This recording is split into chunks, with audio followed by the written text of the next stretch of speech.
It doesn't always have to be custom. Sometimes it's just about finding the right fit for you. GolfCartingTV is your inside source for the coolest upgrades, mods, and accessories to take your trusty golf cart from drab to fab. Hey everybody, and welcome back to GolfCartingTV. My name is Matt with Converted Carts. Happy to have you back today for another episode of GolfCartingTV. First off, I'd like to say thanks to our sponsor, Bolt Energy. Bolt is a maker of high-quality lithium golf cart batteries, and you've got to experience this power behind these lithium batteries from Bolt. BoltEnergyUSA.com. So like I said at the beginning, sometimes tricking out your golf cart or having just the cart just for you doesn't mean that everything has to be custom. Sometimes you can take something that is just, it's about finding the right fit. And that's what we've got our guest today, John. He's got a brand new Denago, and with that, he has customized it to what he needs. And so it comes with a lot of stuff right out of the gate. So there wasn't a whole lot of bells and whistles that need to be added, but there are a few things that he did do. And we happened to get a little bit of info about Denagos. We haven't had one of these on our show before, so it'll be interesting. I think you'll find it interesting to hear and see this cart and hear from somebody who owns one. So let's jump in with John. Awesome. So we're here today with John. He is down in Florida somewhere. So John, why don't you tell us a little bit about where you're at and why in the world do you have a golf cart to begin with? And then we'll kind of jump in and take a look at what you got. All right. Yeah, well, I'm here at Wekiva Falls RV Resort. It's in Sorrento, Florida, Central Florida. Actually, part of the reason for me even having a golf cart until the past couple of years was because of this place. My family and I come out here for about 6 months at a time in the summer. We come after work with my daughter. And as you can see behind me, there's beautiful spring. It's one of the largest springs in Florida. Lots of amenities and things to do. So we enjoy it. But anyways, the property is very large. So you kind of need a golf cart to get around. So that's kind of how golf carting started in my world. Got it. Very cool. So you have a Denago. Tell me a little bit about the Denago and what made you choose that particular thing. It's the first time we've had one on this show. So I'm curious to hear what you think about it, what you like about it, but then just start with why you chose it. Why do you have that cart? So the reason why I ended up with the Denago is actually a quite funny story. We actually had a 22 club car with a flip down seat. And we were out here, and my daughter, who's 3, always sat in the back seat with an adult, held their hand. They held on to him, no problem. She loved riding in the golf cart, loved, as she likes to call, going to the restaurant in the golf cart.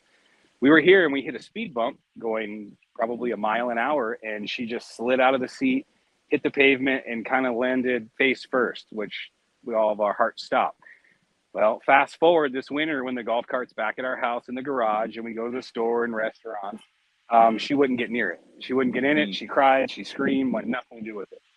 So I was checking out on Facebook, and Paul and then Mike over at Angry Goat had posted this on the Facebook page in our local community of DeBerry.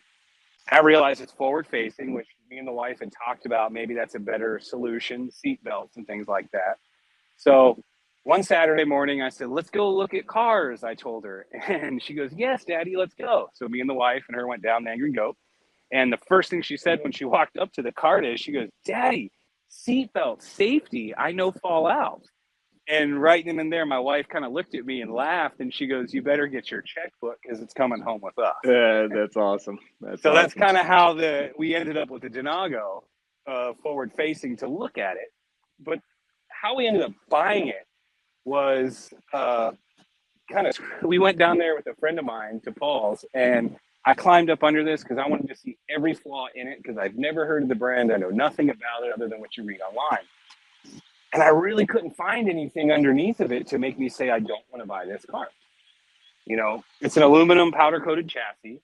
It's got every feature that you could possibly want on a golf cart. So it kind of going through it, and I mean, the gist of it is that's how we ended up with it. So many great features. Yeah, that's awesome. And then, so the reason kind of reached out is there's a few custom things that you've done. Obviously, it's a new cart, so there's only so much you can do. And as you just described, a lot of it comes kind of base with it, which is awesome. But tell me about what some of the custom things that you've done, and maybe why you did that. So the biggest point when we were to go and we're looking at the cart is first thing I noticed is it doesn't have a hitch. They don't offer a hitch. They don't have a way necessarily to put a hitch on. So I talked to Paul and Mike and said, well, the only thing stopping me right now is I have to have a hitch. And obviously the first thing out of their mouth is, no problem, we'll put a hitch on it. The reason we need a hitch is I have a custom cooler rack that was built to haul my cooler around out here at camp. I also use it to pull a small lawn trailer, with beach accessories, stuff for the water down here. So we had to have that. Well, of course, you can't have a golf cart and ride around the campground and not have underglow lighting. So we teamed up with Sound Extreme. They put the underglow underneath. We also came back here.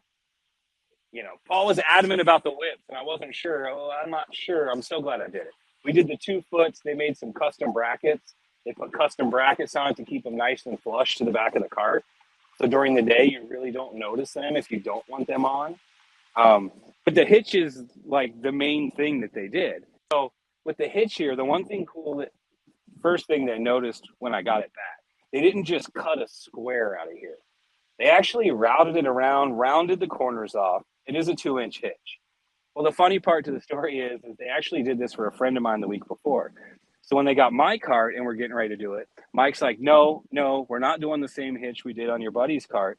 I just came up with a new way to do it.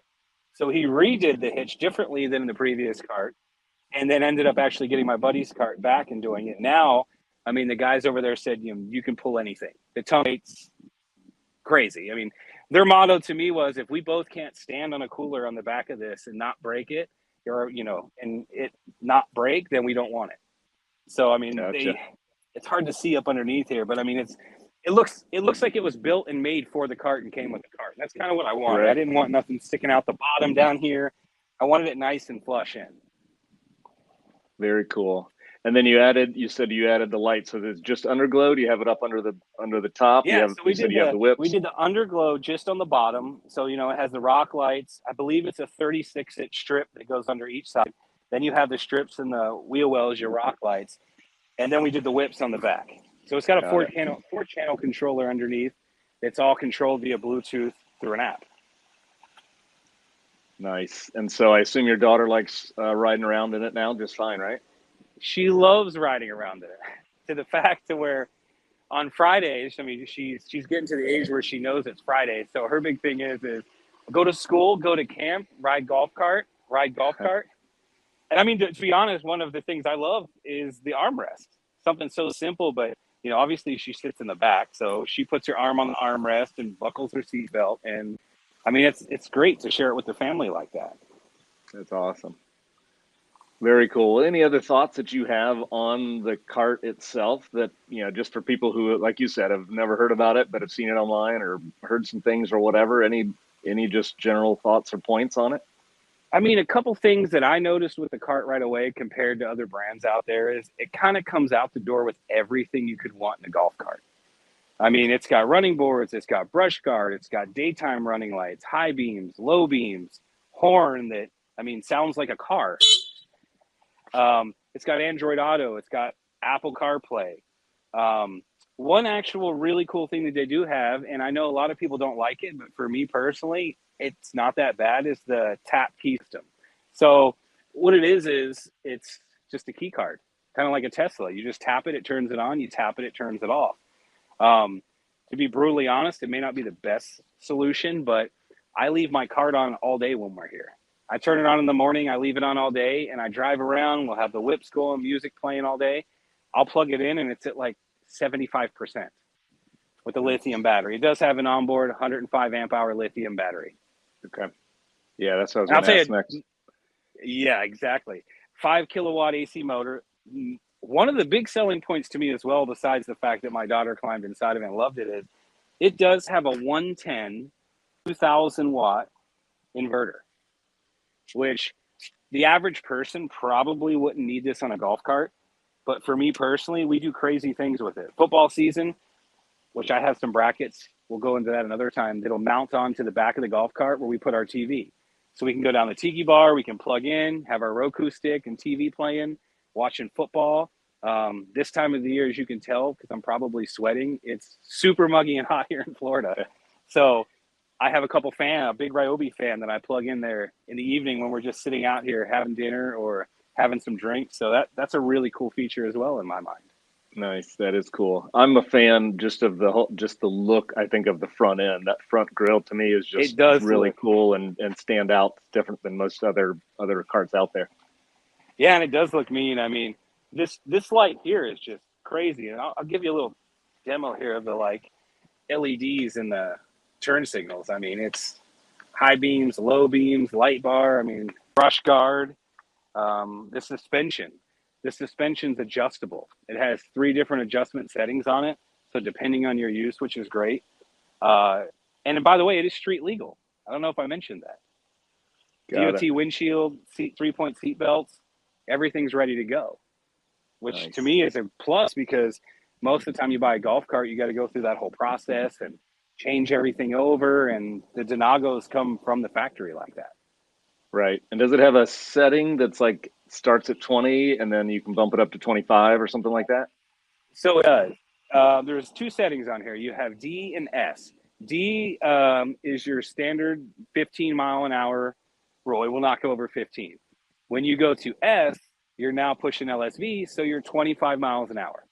Got it. Which is great, because we do go up to the villages sometime camping, and we'll ride around in the golf carts. Well, the speed limit, you know, if you're familiar with the villages, there's golf cart paths everywhere, golf cart bridges, and the speed limit goes from 15 to 25 to 15.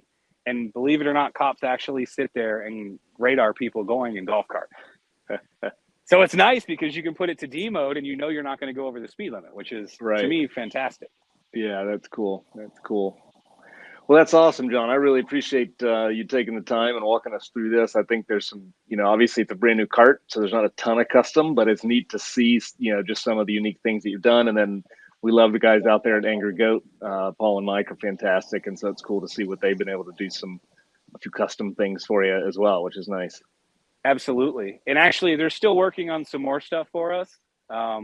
They're trying to figure out we're going to upgrade the sound and put some sound extreme gear in here. But I want it to integrate through the Apple CarPlay, through the head unit in the cart itself. So they're actually working on that as we speak. Got it. Very cool. Well, maybe we have to do a follow-up episode where we'll come back and see what's been done to it. That'd be cool.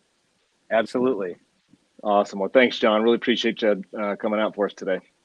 Yeah, thank you so much for having me on. I appreciate it.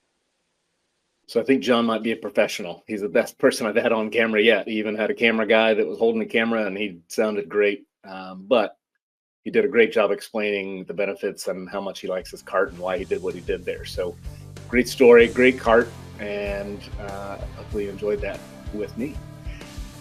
Hope to have you here next Wednesday at noon for our next episode. And be sure to like, subscribe, share. Make sure you put it all out there. We'll see you back here next week.